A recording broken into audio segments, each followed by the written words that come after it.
নাসিম ভাই ক্লাসে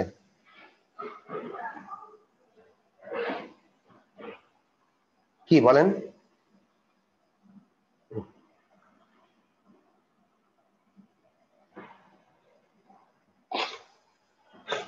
আচ্ছা, সো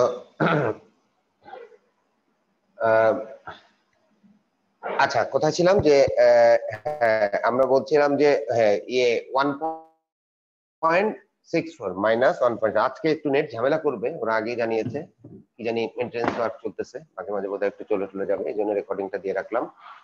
আচ্ছা, সো এটা এটা 0.4500 হওয়া মানে হলো আমার ক্রিটিক্যাল ভ্যালু হবে টেবিলে এতদিনের মধ্যে মুখস্থ হয়ে যাওয়ার কথা, যে টেবিল থেকে যে এটা হলো 1.64। হ্যাঁ, আর মাইনাস দিলাম কেন? কারণ এটা লেফট লেফট ইয়েতে আর কি, এই কি বলে এটাকে, লেফটে, বামে থাকলে এটা। আচ্ছা, এটা এমনি আঁকার দরকার নাই, এটা যেহেতু রাফ ওয়ার্ক, আমার মেইন ওয়ার্কের মধ্যে এটা না থাকলেও চলবে, এগুলো কিন্তু রাফ ওয়ার্ক, এটা অবশ্য মেইন ওয়ার্ক ছিল।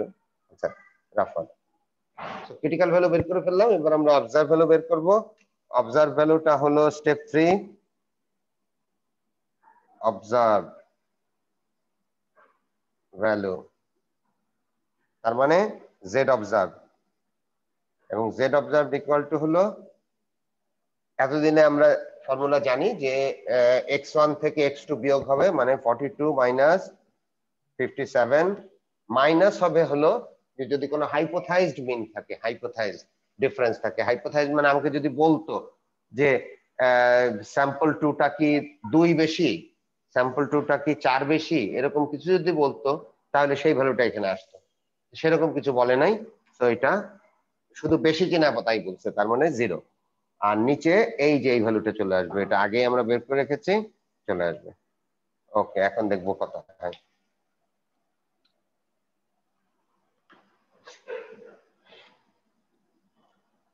সাতান্ন থেকে 42 গেলে হলো,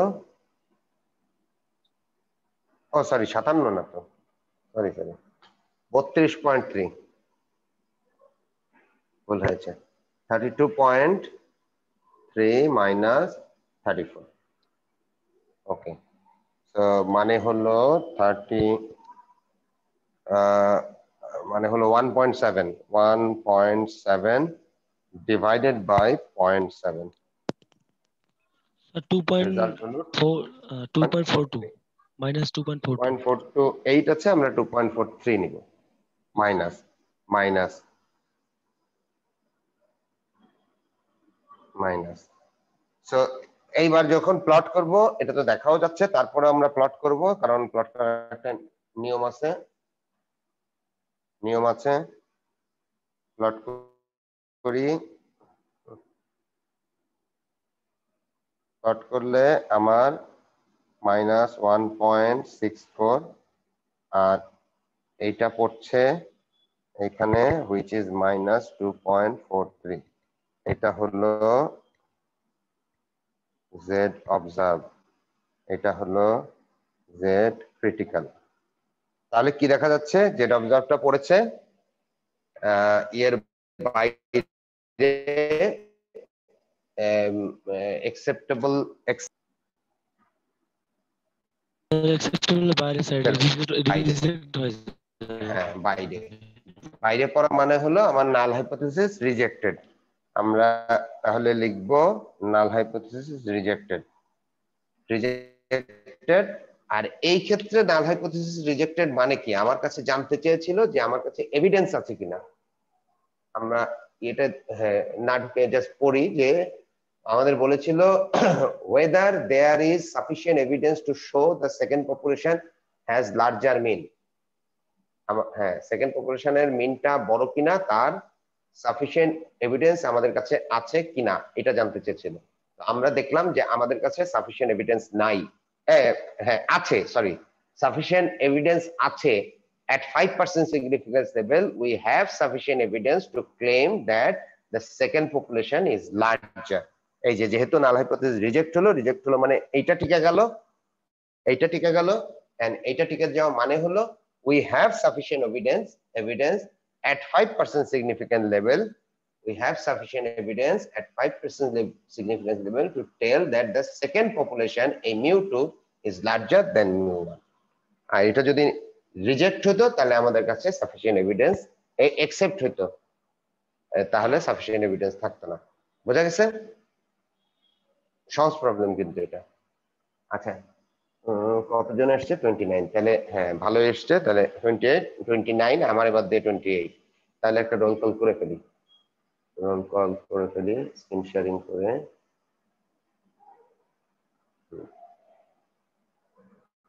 ওকে রোল নাম্বার 1 ওটা 1 তো না আরো নিচে চলে গেছে হ্যাঁ 1 মানে হলো ও স্ক্রিন শেয়ারিং এর আগে তো আনপিন করে নিতে হবে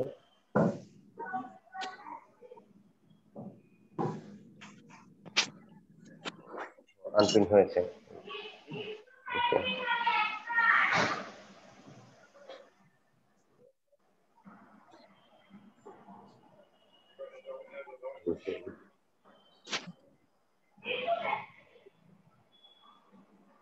হ্যাঁ স্ক্রিন শেয়ার হচ্ছে ওকে রোল নাম্বার 1 নাই না 2 আমিকা Yes, sir. ID 2.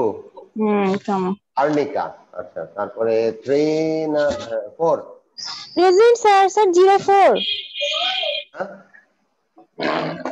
4 জি স্যার 4 ঈশা হ্যাঁ ওই স্যারের 6 সাথে উঠে কথা না বলবো আসো 4 তো উঠে না 6 আসিও না তুমি হাগু করো 5 Yes, sir. 85, sir. 6 present sir 6 আছে 7 Yes, sir. then 9 Present, sir.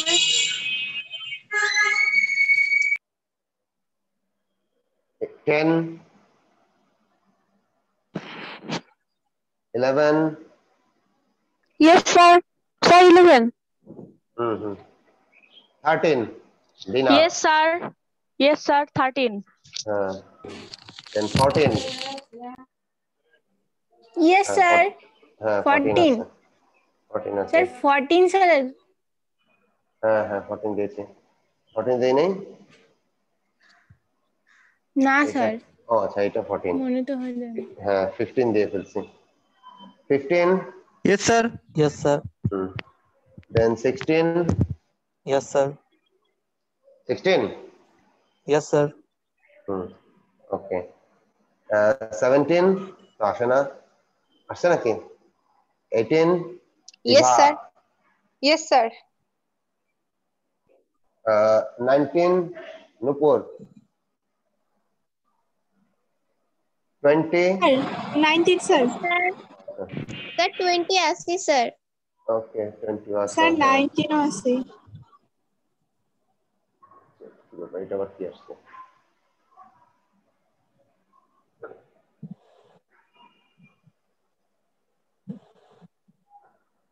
ও আচ্ছা চলে আসছে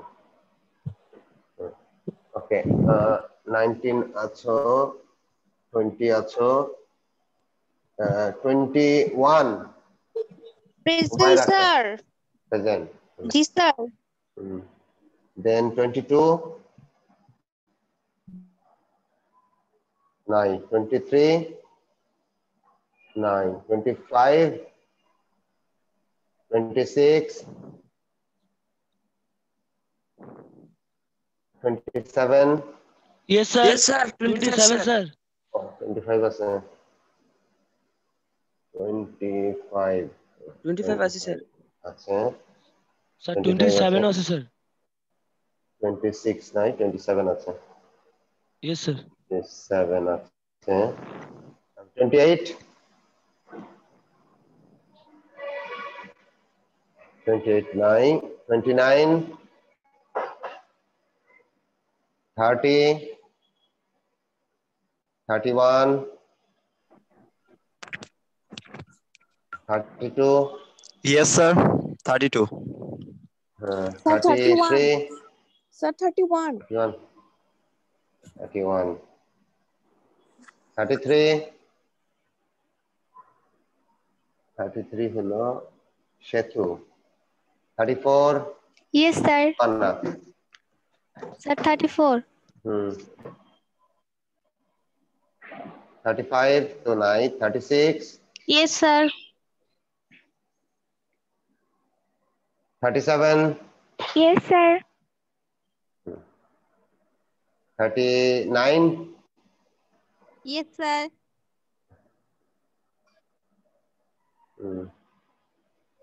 40, Yes, sir. 42, Yes, sir. 42, sir. 44, Yes, sir. 44, sir.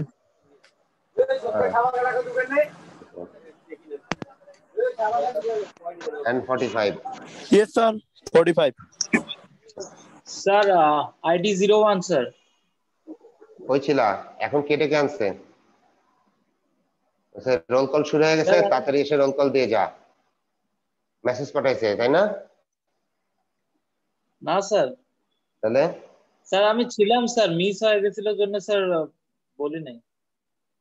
ও আচ্ছা, ওকে, ঠিক আছে। আর কেউ ডেকে আনছে? আর কে কাকে? এই রোল কল হচ্ছে, তাড়াতাড়ি আয়। কেউ নাই আর? ওকে,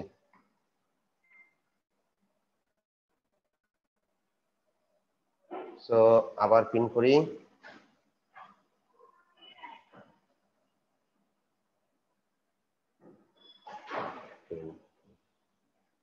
এইবার আমরা এটা মুছে ফেলি, একটা প্রবলেম দেখবো, প্রবলেমটা দেখতে থাকি আমি।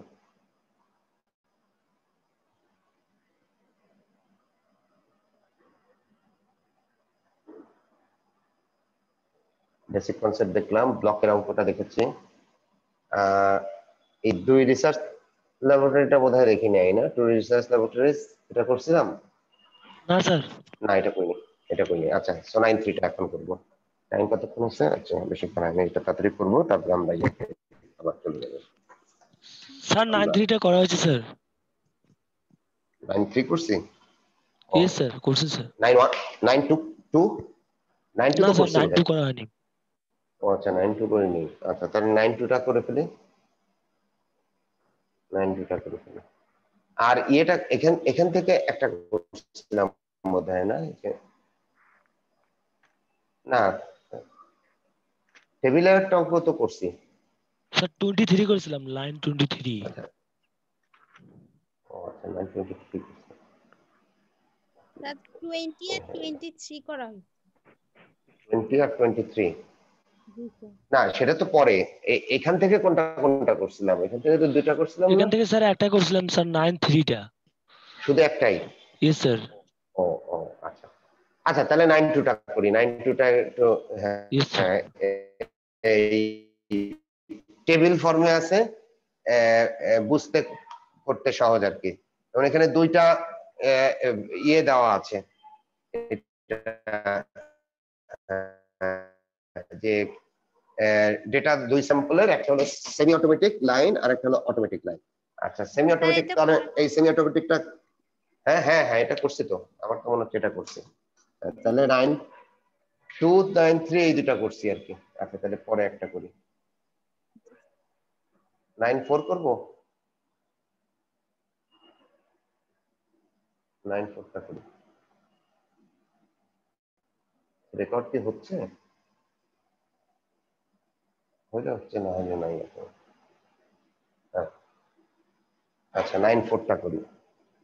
এ sample of 32 money market mutual fund. So আমি, হ্যাঁ, একটা স্যাম্পল পেয়ে গেলাম, 32 fund in January 196, and average annual rate of return of 30 days was found to 3.22%. So 3.23%, এটা হলো আমার S1, এটা তাহলে N1, এবং এটা কবে? জানুয়ারি 1996 এর ইনফরমেশন। এটা 30 days average 3. with the sample standard deviation, sorry, x bar, S1 হলো 0.51 0.51। আর কি বলছে দেয়ার ইজ অ্যানাদার আরেকটা ঘটনা এ ইয়ার লেটার, এক বছর পরে। সো এটা যদি 96 হয় 97 1997 এক বছর পরে স্যাম্পল সাইজ হলো 38 38টা স্টকের তারা স্যাম্পল করলো এবং এভারেজ রেট অফ রিটার্ন হলো 4.36 4.36। সো এটা হবে হলো x বার 2 and S2 এটা স্ট্যান্ডার্ড ডেভিয়েশন দেওয়া আছে 0.84 0.84। আচ্ছা, এখন আমাদের কনক্লুড করতে বলছে কি is it reasonable to conclude at alpha equal to 0.5 that money market interest rates decline during 95 এটা আবার 90 ও 1 year earlier a year earlier so এটা হলো 95 তার মানে এইটা হলো এখনকার রিসেন্ট, এটা হলো এক বছর আগের। তো এখন আমাদেরকে বলছে যে এটা কি ডিক্লাইন করছে কিনা, মানে আগে যা ছিল তার থেকে কমে গেছে কিনা। তো আমি যদি 96 এরটা প্রথমে নেই তাহলে 96টা কম, মানে 95টা যদি প্রথম নেই তাহলে 95টা বেশি। আমি কোনটা কি অর্ডারে লিখছি তার উপরে ডিপেন্ড করবে এবং এটা হলো যে কমে যাওয়া। ওকে ওকে, সো এখান থেকে 5% কমে যাওয়া কোনটা, এটা হ্যাঁ এটা বেশি এটা কম, 96টা কম 95টা বেশি ছিল। এই হাইপোথিসিসটা আমাকে টেস্ট করতে হবে। ওকে, আমরা এখান থেকে বের হয়ে যাই এবং সেটা হলো at 5% লেভেল। তাহলে স্টেপ 1 হাইপোথিসিস। সো নাল হাইপোথিসিস হলো mu1 equal to mu2। অবশ্য আমাদের অল্টারনেটিভ হাইপোথিসিসটা আগে লেখা দরকার ছিল, কারণ সেটা আগে বলে দিয়েছে। অল্টারনেটিভ হাইপোথিসিস হলো mu1, আমরা mu1 কোডটা নিচ্ছি, প্রথমটা 96টাকে 1 নিচ্ছি, 95টাকে 2 নিচ্ছি, স্যার তাহলে বোর্ডটা 96টা কম আসতেছে না। এবার ঠিক আছে, সো এইটা কম mu2 বেশি and alpha equal to 0.05। okay, so step 2 হলো ক্রিটিক্যাল ভ্যালু z grade। এই ক্ষেত্রে এক সাইডে লেফট টেইলে, তার মানে লেফট টেইল মানে মাইনাস এন্ড 0.05 হলে একটু আগে আমরা দেখলাম 1.64 হয়। আচ্ছা, স্টেপ 3 z অবজার্ভ হবে এই যে হ্যাঁ এই দুইটার বিয়োগফল 3.23 মাইনাস 4.36 ডিভাইডেড বাই, একবারে আমরা লিখে দেই S1 মানে 0.51 square divided by 32 plus S2 মানে 0.1 এর মাথা লেগে গেছে 0.84 স্কয়ার বাই 38। ওকে, কত হয় বের করে ফেলি।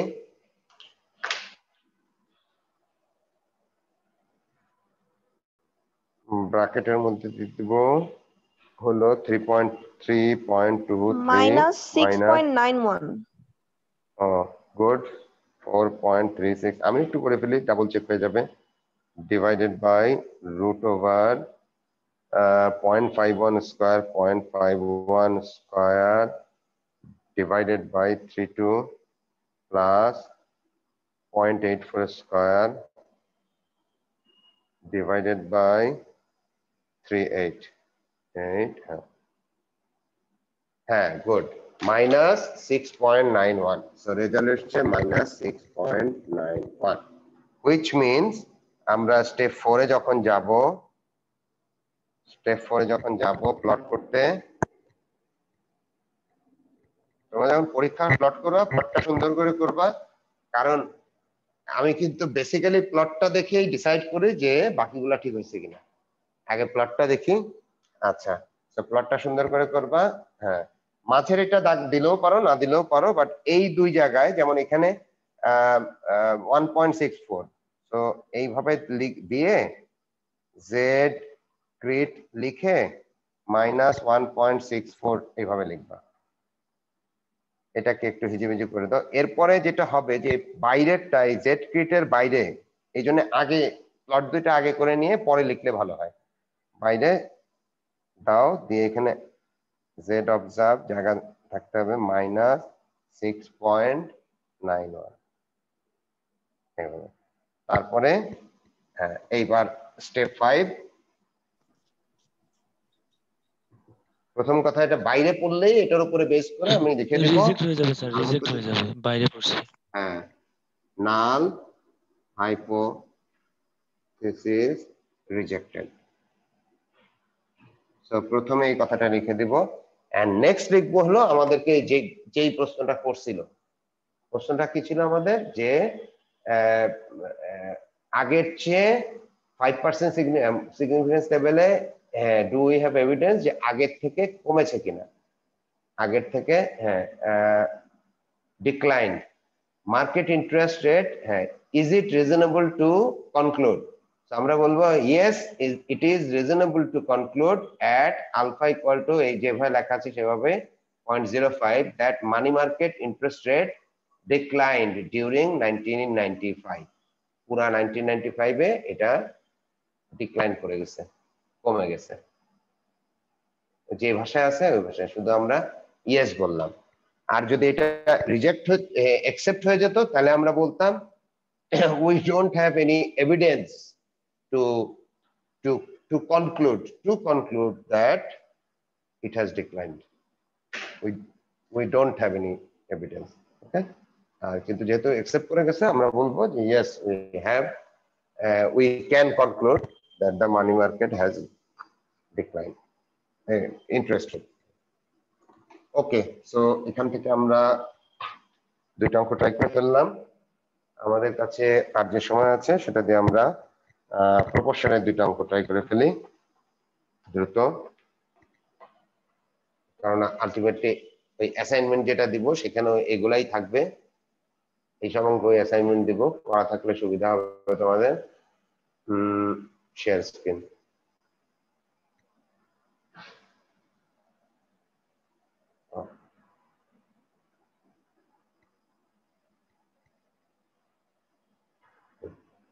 ওকে, আমরা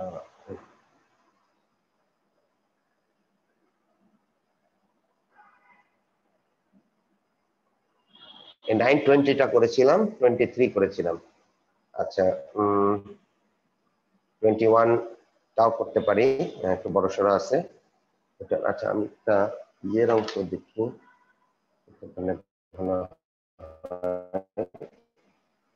হাইপোথেসিস মিনের একটা।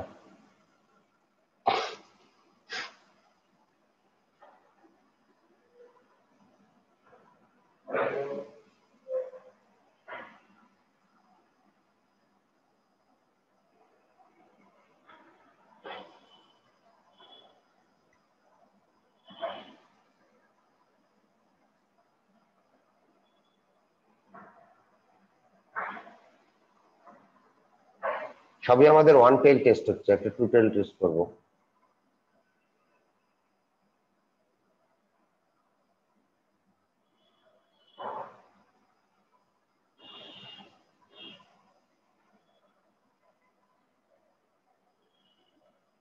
হ্যাঁ, এটা আগে করে ফেলবো, টু টেল টেস্ট আছে এখানে। 924, university book store is facing significant. ও আচ্ছা, এখানে এখানে এখানে হ্যাঁ, আচ্ছা ঠিক আছে, আগে প্রবলেমটা ইনফরমেশন গুলো কালেক্ট করি। University book store is facing significant competition from of campus book store. মানে ইউনিভার্সিটির নিজস্ব বুক স্টোরও আছে, তোমাদের আছে নাকি নিজস্ব বইয়ের দোকান? বা স্টেশনারি তো আছে, স্টেশনারি দোকান তো আছে, আবার হয় কি বাইরেও মার্কেটেও স্টেশনারি পাওয়া যায়। তো এখন নাই, বুক স্টোর নাই। আচ্ছা, হ্যাঁ, বাট স্টেশনারি তো আছে। ইয়েস স্যার, আছে। আচ্ছা, তো ধরো তোমাদের ইউনিভার্সিটিতে আছে, বাইরেও আছে। এখন বাইরের ওরা করে কি, ওরা নানা ভাবে কষ্ট কমায়। ইউনিভার্সিটির গুলা তো হয় কি যে একটা প্রাইস লিস্ট দেওয়া থাকে, তারা ওখানে হিজ অ্যান এমপ্লয়ি, সে ওই প্রাইস লিস্টে বিক্রি করে। বাইরের লোকের তো এটা ব্যবসা, ব্যবসায় তো তারা নানা রকমের ছাড় দিতে পারে। আজকে হয়তো একটু কম দামে আনছে, কম দামে দিয়ে দিল, বাবার প্রোডাক্ট ট্যাগ করে দিল, যেটা চলতেছে না সেটা কিছু একটা ফ্রি দিয়ে দিল, বা একটা কিনলে একটা ফ্রি, এরকম নানা রকম প্রমোশন ওরা দিতে পারে, পায়ও দিতেও পারে, যেটা সাধারণত এই অফিসিয়াল স্টোর গুলাতে হয় না। তো এখানে ওরকমই যে ইউনিভার্সিটির নিজস্ব স্টোর আছে, আবার বাইরের দোকানও আছে। তো এখন এই বাইরের দোকানের কাছ থেকে তারা প্রেসার কম্পিটিশন ফেস করতেছে, এবং যে কারণে they are considering testing a targeting a specific class in order to retain student business. এখন ওরা বুঝছে যে আসলে সবাই টার্গেট করে হবে না, ধরো যারা একটু বড় স্টুডেন্ট তারা হয়তো বাইরের থেকে কিনবে, অথবা যারা ছোট স্টুডেন্ট তাদের হয়তো বাপ মা কিনে দেয়, বাপ মারা বাইরে, প্রবলেম আমরা জানি না। সো বাট ওরা বের করতে যাচ্ছে যেটা কোনো কারা আমাদের কাছ থেকে কিনবে, সো আমরা তাদেরকে টার্গেট করে কিছু অ্যাক্টিভিটি করবো আর কি। আচ্ছা, এই এজ গ্রুপ, ইউনিভার্সিটিতে আবার এজ গ্রুপ ভাগ করা আছে। মানে ধরো ফার্স্ট ইয়ার যারা থাকে তাদের বলে হলো কি বলে জানো তাদেরকে, নতুন যারা তাদেরকে স্যার ফ্রেশার্স। ফ্রেশার, হ্যাঁ, নতুন যারা তাদেরকে বলে ফ্রেশার। এরপরে হলো সফোমোর, সেকেন্ড ইয়ারে হলো সফোমোর, থার্ড ইয়ার হলো জুনিয়র, এন্ড ফোর্থ ইয়ার হলো ফোর্থ লেভেল, তোমার তো লেভেল, হ্যাঁ, ফোর্থ লেভেলে হলো সিনিয়র। তো হ্যাঁ, ফ্রেশার, ফ্রেশম্যান এরা বলছে ফ্রেশম্যান। আচ্ছা, তো এখন এরা এই যে বিভিন্ন টাইপের স্টুডেন্ট আছে, তাদের মধ্যে থেকে the book store randomly sample 150 freshman and 175 sophomore. So আমাদের দুইটা category, freshman and sophomore. Freshman নিল 150 আর সফোমোর নিল 175। এইগুলো তাহলে কি হবে, এইগুলো হবে আমার স্যাম্পল সাইজ, এটা N1, এটা N2। আমি প্রথম যেটা লিখছি সেটাকে 1 নিলাম। আচ্ছা, they found 46% of the freshmen and 40% of the sophomore, so 46 and 40%। Percent মানেই প্রপোর্শনে এটা হয়ে যাবে দশমিক, যদিও পার্সেন্ট ছিল দশমিক, এবং এইটা হলো আমার p/2, এটা হলো আমার p/1। Okay, sophomore purchase all their textbook at university bookstore, তাদের সব বই এখানে এখান থেকে কিনে। আমাদেরকে at 10% significance level আমাদেরকে বের করতে হবে, is there a significance difference in proportion of freshmen and sophomore who purchase, এদের মধ্যে ডিফারেন্স আছে কি নাই, কে বেশি কে কম তা কিন্তু বলে, যদিও স্যাম্পলের মধ্যে কম বেশি আছে, বাট তারা সেই কম বেশিতে আগ্রহী না। 10% সিগনিফিকেন্স লেভেলে, 10% সিগনিফিকেন্স লেভেল মানে হলো p = 0.10, তারা বের করতে চাচ্ছে ডিফারেন্স আছে কি নাই। তার মানে সরি, p1 আর p2 এর মধ্যে এই যে ডিফারেন্স নাই নাকি ডিফারেন্স আছে, এটা হলো ডিফারেন্স আছে, আর ডিফারেন্স নাই মানে এইটা। তো এই জিনিস আমাকে বের করতে হবে। আচ্ছা, আমরা একটা দেখেছি, এটা হলো this is a two sample test of proportion, এবং যেখানে দুইটা স্যাম্পলই লার্জ। দুইটা যদি লার্জ না হয় তাহলে আবার এই পদ্ধতিতে করা যাবে না। কি করা যাবে ওইটা আর আমরা বিবিএ তে ইনক্লুড করতে চাচ্ছি না, একটু সিম্পল রাখতে চাচ্ছি। আমরা শুধু সেই টেস্ট গুলাই করবো যেখানে দুইটা স্যাম্পল আছে, দুইটাই লার্জ, দুইটাই large.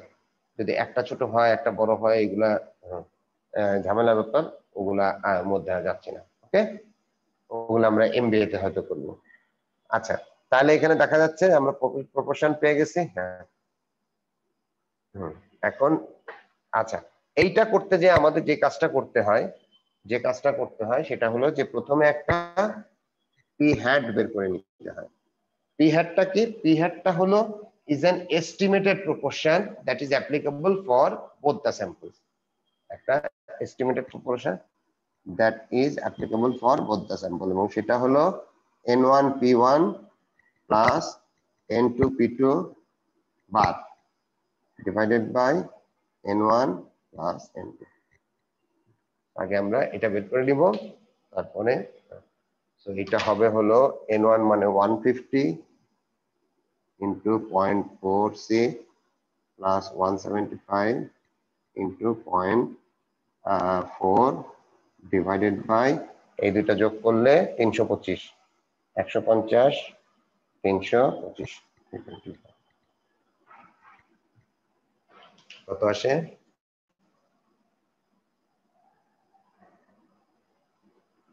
$150 into 0.46 plus 175 into 0.4 divided by 150 into 0.46 minus plus divided by 325 1.000 হ্যাঁ কত হয়?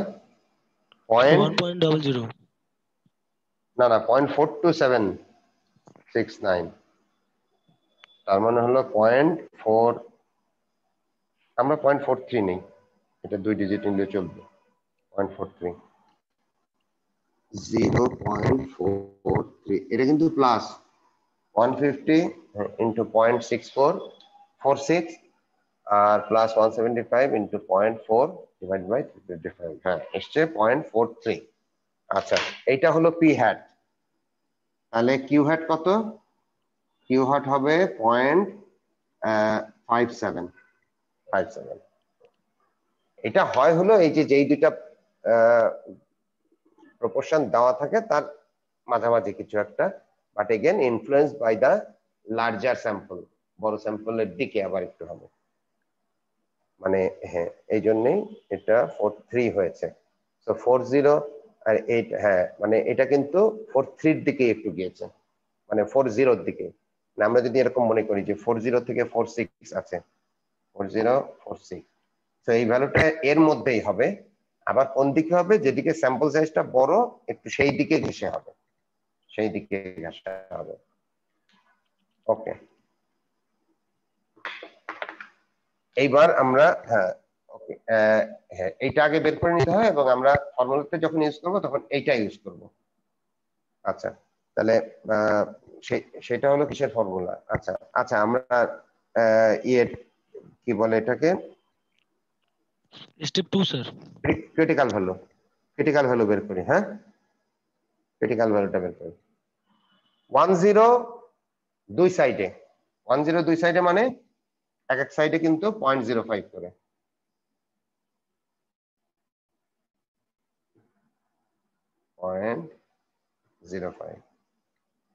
ঠিক আছে? তাহলে আমরা ওই সেই 0.4500 এর এগেইনস্টে বের করব এবং বাই নাও আমরা 4500 হলে কত হয় তাতে মোটামুটি মাস্টার্স না হলেও ব্যাচেলর তো করছি, কিছুদিন পরে পিএইচডিও করে ফেলবো। সেটা হলো 1.64 এন্ড ডান দিকেরটা প্লাস বাম দিকেরটা মাইনাস, তার মানে আমার জেড ক্রিটিক্যাল হবে প্লাস মাইনাস 1.64। তো আমরা জেড ক্রিটিক্যাল পেয়ে গেলাম। এবার জেড অবজার্ভ বের করব। জেড অবজার্ভ কিভাবে বের করে? প্রথমে যে দুটো আছে এই দুটার মাইনাস করি, 0.46 মাইনাস 0.40 এন্ড মাইনাস 0 মানে হাইপোথেসিস যদি আবার কোনো ডিফারেন্স থাকতো এদের মধ্যে কি, এটা তো টু সাইডস ও ডিফারেন্স, হ্যাঁ 0.1 এর ডিফারেন্স কিনা 0.2 ডিফারেন্স কিনা এরকম যদি কিছু থাকতো, তা তো নয়, শুধু বলছে ডিফারেন্ট কিনা, তার মানে আমরা 0 রাখবো। আর নিচে দিব হলো √/, P hat Q hat by N1 plus P hat Q hat by N2, তাহলে সেটা কত দাঁড়াচ্ছে?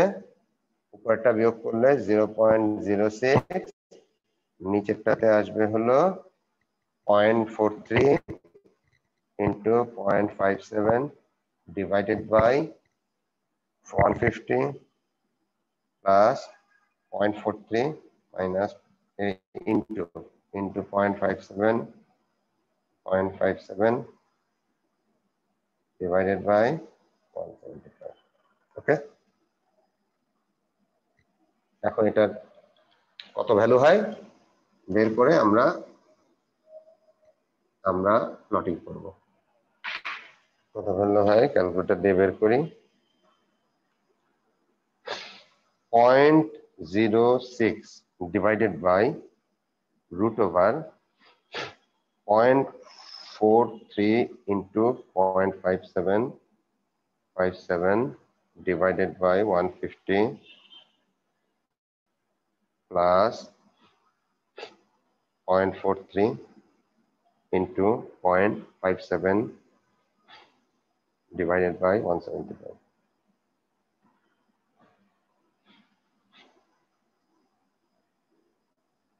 কি ব্যাপার, 17 পয়েন্টটা তো আসে কেন? 0.06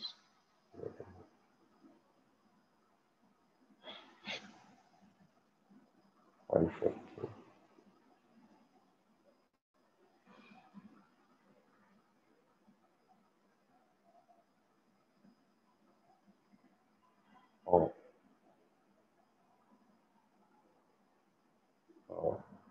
এখানে একটু ভুল হয়েছে আমার এন্ট্রি দিতে, যে মাইনাসের জায়গায় ডিভাইডেড বাই দিয়ে দিয়েছে, সরি প্লাসের জায়গায় প্লাস 150। এখন ঠিক আছে। হ্যাঁ, 1 কত এসছে? কত এসছে? জেড অবজার্ভ শোনা যায় না?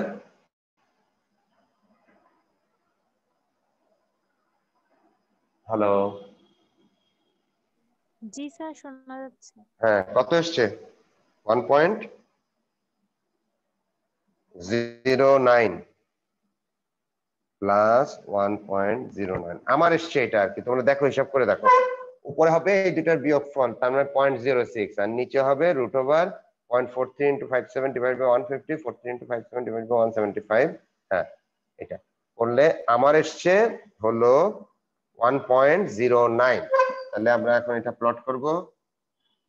এইটা প্লট করার সময় আমার কিন্তু দুই দিকেই হিজিবিজি দিতে হবে এবং লিখতে হবে -1.64 প্লাস 1.64 দিকেই লিখতে হবে। এটা হলো 110 এর সাথে ডিফারেন্স। এখানেও লিখতে হবে জেড ক্রিট ইকুয়াল টু, এখানেও লিখতে হবে জেড ক্রিট ইকুয়াল টু।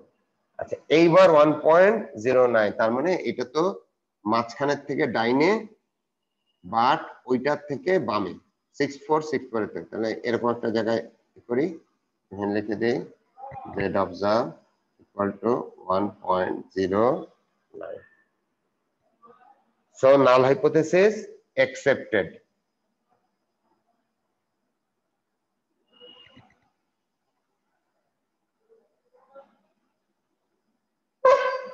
আর এই ক্ষেত্রে নাল হাইপোথেসিস অ্যাকসেপ্টেড কথাটার মানে হলো, আমাদের জানতে চাইছিল at 10% significant is there a significant difference in proportion।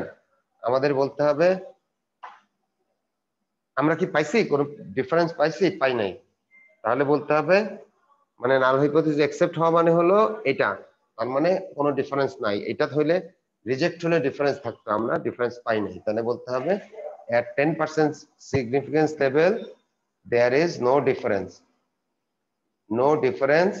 in proportion of freshmen and sophomore who purchase entirely at university bookstore। সমস্যা?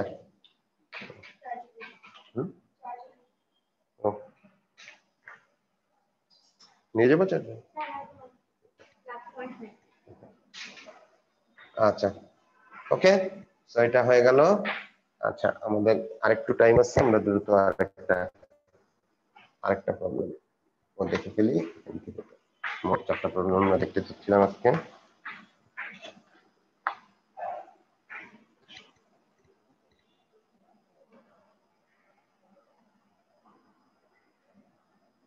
অ্যাটেন্ডেন্স দেওয়া হয়ে গেছে বলে কতজন ভেঙে গেছে? 8 জন ভেঙে গেছে।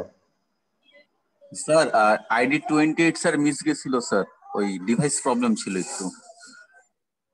ও আচ্ছা ঠিক আছে, যে 8 জন ভেঙে গেছে তাদের কি হবে? রেকর্ড আছে, আমি দেখব না।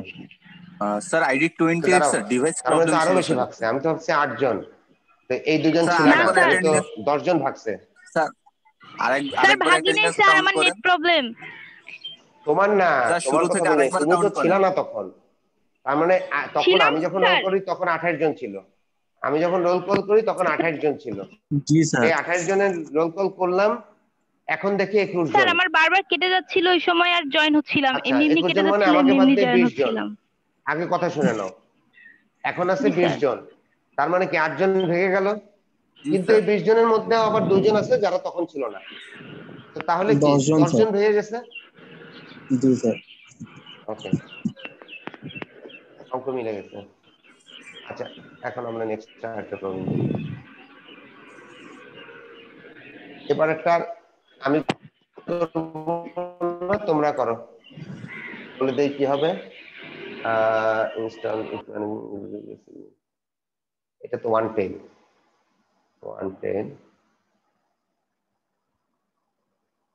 আচ্ছা ওইটাই করি, এটাই করি। 22 922 a coal fired plant is considering two different system of pollution abatement. ওইদিকে তোমাদের ওইদিকে তো কয়লার খনিও আছে, কয়লা কি বলে, কয়লা চালিত কোল ফায়ার ইয়েস স্যার, বড় পাওয়ার পুকুরিয়া কয়লা প্ল্যান্টও খনি। আছে। হ্যাঁ হ্যাঁ বড় পুকুরিয়া কয়লা খনি আছে, আবার ওখানে ওই যে ইও আছে, ওটা কি ফুলবাড়িয়াতে না? Yes sir, Phulbari. কয়লা খনিটা ফুলবাড়িয়াতে। ইয়েস স্যার, ফুলবাড়িতে স্যার। এবং ওখানে ইও আছে ওই যে আবার কয়লা দিয়ে পাওয়ার প্ল্যান্ট, কয়লার পাওয়ার প্ল্যান্ট, পাওয়ার প্ল্যান্ট, কয়লা বিদ্যুৎ জ্বালানি তৈরি চলে হয়েছে। গেছে। গেছো কে ওখানে বিদ্যুৎ স্যার আমি কেন্দ্র? গেছি স্যার। গুড। আচ্ছা, তো তাহলে ওইখানে কি হয়, কয়লা কিন্তু আসলে কয়লা নিয়ে বদনাম বেশি করা হয়, কিন্তু আসলে হ্যাঁ, কিন্তু কয়লার মানে বদনামটা কেন যে কয়লায় পলিউশন হবে। তো আমার যদি অ্যাডিকুয়েট মেজার থাকে যে এই পলিউশনটা হবে না, আমি পলিউশন হওয়ার আগে সব ধরে ফেলবো, তাহলে তো আর কোনো সমস্যা নেই। এখানে সেটাই বলছে যে ওদের এই পলিউশন কন্ট্রোল করার দুইটা অপশন আছে, ঠিক আছে। একটা হলো the first system reduces the emission of pollution to acceptable level 68% of the time as determined from 200 sample. তারা 200টা স্যাম্পল নিয়েছে, n equal to 200, n1 equal to 200, এবং দেখেছে 68% টাইম এরা পলিউশনটা আন্ডার কন্ট্রোল রাখে।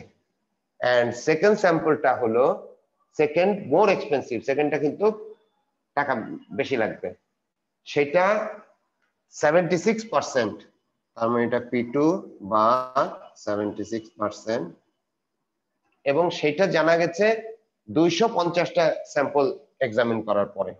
আমরা n2 equal to 250, কিন্তু এটা দামি, বেশি খরচ বেশি হবে। if the expensive system is significantly more effective, so সেকেন্ডটা আমি কখন নিব, এটা যদি প্রথমটা সিগনিফিকেন্টলি মোর ইফেক্টিভ হয়, মানে যথেষ্ট পরিমাণে ইফেক্টিভ হয়, acceptable, then the management of the power plant will install the expensive system. Which system will be installed if management uses a significance level of 2%? So এই ক্ষেত্রে significance level দিয়ে দিয়েছে 2%, তার মানে হলো আমরা at 2% significance level alpha, 2% sig level, মানে alpha equal to, which means alpha equal to 0.02, আমাদেরকে এক্সামিন করতে হবে সেকেন্ডটা যেটা, তার মানে অল্টারনেটিভ হাইপোথিসিস P1 আর P2 এর মধ্যে P2 টা লার্জ হতে হবে, তাহলে আমরা অ্যাকসেপ্ট করব। আর P2 কখন আমি বলবো লার্জ না, যখন P1 ইকুয়াল টু P2 হয়ে যাবে, তখন আমরা বলবো এটা লার্জ না। সো তার মানে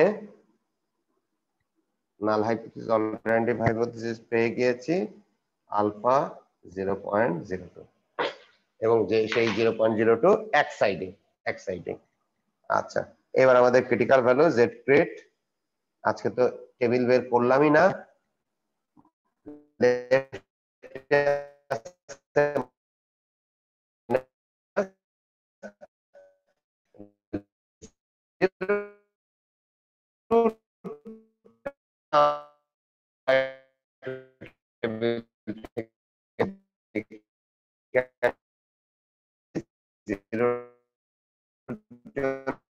দেখতে হবে কোথায়, 4800 বডির মধ্যে খুঁজতে হবে, 48 পেয়ে গেছি, 483 48, এই যে এক্স্যাক্টলি 4800 নয়, এই দুটার মাঝামাঝি, কিন্তু এইটার কাছে, এটা মানে হলো 2.05, তাহলে আমরা পেয়ে গেলাম -2.05।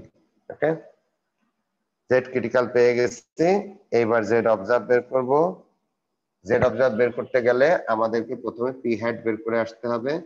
পি হ্যাট ইকুয়াল টু হলো, বাই নাও আমরা জানি 0.68 ইন্টু 200 প্লাস 0.76 ইন্টু 250। কোথায় হবে দেখো, এই দুইটার মাঝামাঝি হবে, 68 আর এর, কিন্তু যেটা বড় সেটার একটু কাছে হবে, ক্লোজ। সো 68 76 মানে হলো 68 6 7 8 8 ডিফারেন্স, 8 এর ডিফারেন্স, তার মানে যেহেতু ওইটার দিকে হবে মোটামুটি 8 এর অর্ধেক 4, এই 4.5 5 এর মতন, তার মানে 72, ইট উইল বি সামথিং 72 বা তার একটু বেশি, এরকম কিছু একটা হবে আর কি। ওকে, দেখি আমরা হিসাব করে দেখি কত হয়। 200 250 হলো 450, তার মানে দেখি আর কতজন হয়ে গেল, আরো দুজন হয়ে গেছে, আরো, আচ্ছা 0.68 into 200, 0.68 into 200 plus 0.76 into 250 divided by, bracket দিতে হতো, তাহলে এখন ডিভাইড করা যাবে না, divided by 450,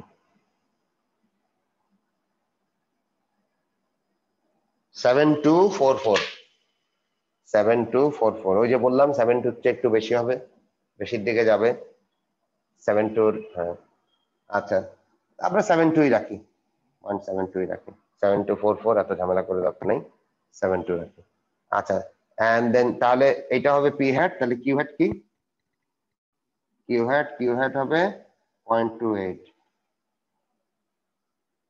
okay, Z observe তাহলে হবে উপরে 0.68 মাইনাস 0.76, নিচে √/0.72 into 0.28 divided by 200 plus 0.72 into 0.28 divided by 250. দেখি কত হয়,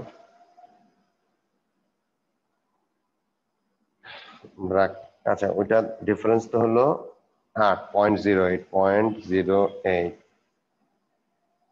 divided by √/, আচ্ছা ওটা মাইনাস আছে, সামনে একটা মাইনাসটা খেয়াল রাখি, √/0.72 into 0.28 divided by 200 plus 0.72 into 0.28 divided by 250. 1.87 value এসেছে -2.33 কিন্তু আমাদের হচ্ছে -1.87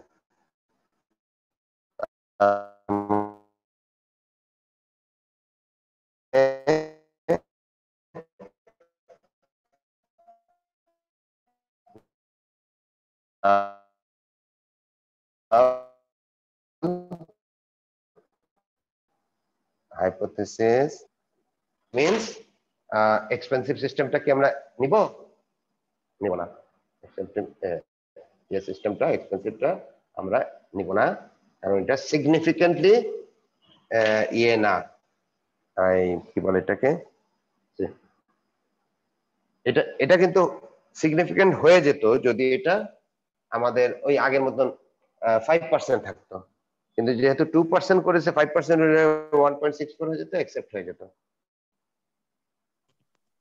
মানে নাল হাইপোথিসিস রিজেক্ট হয়ে যেত আরেকবার দেখালে ভালো হতো স্যার কোনটা বোর্ডটা স্যার বোর্ডটা ইয়েস স্যার আমাদের এটা যদি সিগনিফিকেন্স লেভেল যদি 5% হতো তাহলে কিন্তু এটা null hypothesis reject null hypothesis reject লিখছি কেন অ্যাকসেপ্টেড মানে আমাদের অল্টারনেটিভটা rejected null hypothesis accepted Z রেটটা তো স্যার 2.05 না নাল হাইপোথিসিসটা অ্যাকসেপ্টেড হয়ে গেল হ্যাঁ হ্যাঁ এটা আছে 2.05 তাও তো 05 এখানে আর এটা হলো 1.87 তার মানে এটা অ্যাকসেপ্টেন্স রিজিয়নে পড়ছে নাল হাইপোথিসিস অ্যাকসেপ্টেড নাল হাইপোথিসিস অ্যাকসেপ্টেড মানে দুটাই অ্যাজ ইফ দুটাই সেম এক্সপেন্সিভটা এবং রেগুলারটা বেশি এক্সপেন্সিভ কম এক্সপেন্সিভ দুটো এটা হলো কম এক্সপেন্সিভ এটা হলো বেশি এক্সপেন্সিভ দুটাই অ্যাজ ইফ সেম আমরা যেটা চাচ্ছিলাম রিজেক্টেড হলে এক্সপেন্সিভটা বেটার হইতো আমি এক্সপেন্সিভটাকে বেটার পাই নাই সিগনিফিকেন্ট ওই যে বলছিল না সিগনিফিকেন্টলি বেটার হতে হবে সেই সিগনিফিকেন্স লেভেলটা কত 2% সিগনিফিকেন্ট লেভেলে এটা বেটার হইতে হবে বাট আমরা দেখলাম 2% এটা বেটার না 5% এটা বেটার 2% বেটার না তো তাহলে আমরা এই এক্সপেন্সিভটা অ্যাকসেপ্ট করতে পারতেছি না ওকে পারতেছি না আমরা যে যদি একই হয় তাহলে আমি একই কাজ যদি সস্তা জিনিস দিয়ে করা যায় দামি জিনিস দিয়ে করা যায় আমি কোনটা করব আমি সস্তা জিনিস ইউজ করব সবসময় করি না if it is my toothbrush if it is my but রিক্সাওয়ালার ক্ষেত্রে তো করব এখান থেকে ধরো 2 কিলোমিটার দূরে যাব ধরো তোমাদের বাউস থেকে তুমি শহরে যাবা রিক্সা ভাড়া কত জানি না এখন মনে করো একজন চাচ্ছে 50 টাকা আর একজন 60 টাকা আমি কোনটা করব 50 টাকাটাই করবো okay okay thank you very much আজকের মতন টাইম শেষ থ্যাংক ইউ শেষ স্যার ও কে কে জানি আছে দুইজন 28 স্যার দুইজন বের করে নি 28 না না 10 আগে তো 10 বললাম জি স্যার 10 আসো না 10 চলে বলছিল গেছে মনে হয় হ্যাঁ আছে না চলে গেছে আর 28 10 কে দেখা যাচ্ছে না স্যার দেখাচ্ছি না এত না দেখার স্যার কিছু নাই পরে আসছে অ্যাটেন্ডেন্স দিচ্ছে আবার দেখতে চাও